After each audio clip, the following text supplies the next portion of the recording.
आम जनता पर महंगाई का बोझ पड़ेगा। खाने पीने की चीज़ें जिसमें कि रोटी और कपड़ा और ब्रेड और दूध और दही और छाछ शामिल है, उन जैसी चीज़ों पर 5% कर आरोपित करने से महंगाई 5% तो निश्चित रूप से बढ़ी समझिए आप। और आम जनता को, आम आदमी को इस महंगाई को इस बुरे दौर में झेलना सरकार की नीति के कारण लाजमी हो गया। ये बड़ा दुखद है। क्या ये 75 साल में पहली दफा ऐसा हुआ? जी, अनाज पर तो पहली दफ़ा हुआ है ये टैक्स लगना।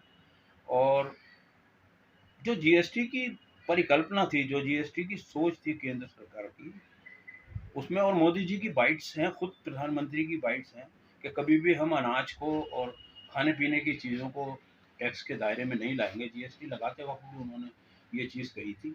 लेकिन बड़ी हैरानी की बात है कि अब सरकार ने जो है, और उसमें भी इतनी भ्रांति के साथ ये चीज़ लगाई गई है कि 25 किलो की पैकिंग तक टैक्स लगेगा, 25 किलो से ऊपर टैक्स नहीं लगेगा। इससे हमारे व्यापारी वर्ग पे भी बड़ा बहुत ज़्यादा फर्क पड़ रहा है और व्यापारी बड़ा बेचैन है।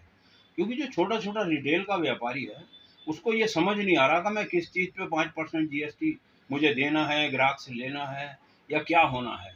ये स्थिति जो है बड़ी असमंजस की जो है, ये भी बड़ी दुर्भाग्यपूर्ण है। क्या सरकार से क्या मांग? सरकार से हम लोगों की बराबर मांग चल रही है। हमारे राष्ट्रीय स्तर से लेकर प्रदेश स्तर के नेतृत्व तक लगातार इसमें लगे हैं। संघर्ष हमने किया है, केवल और केवल हमारे व्यापार मंडल ने ही इस संघर्ष को आरंभ किया है और हम ही इसको परिणाम तक ले जाएंगे। हम 14 तारीख को सभी जनपदों में ज्ञापन दिए गए थे, 16 तारीख को मंडियों में और दाल मिलों की बंदी की गई थी। और केंद्र सरकार का रुख हमें सकारात्मक लगता है। आज जैसे कि केंद्रीय वित्त मंत्री जी ने भी इशारा किया है कि ये जीएसटी काउंसिल का निर्णय है, तो इस निर्णय को पलटने के लिए जीएसटी काउंसिल की ही आवश्यकता होगी। तो हमें पूरी उम्मीद है कि हमारा संघर्ष और हमारी मेहनत रंग लाएगी और इस पे से ये कर समाप्त होगा।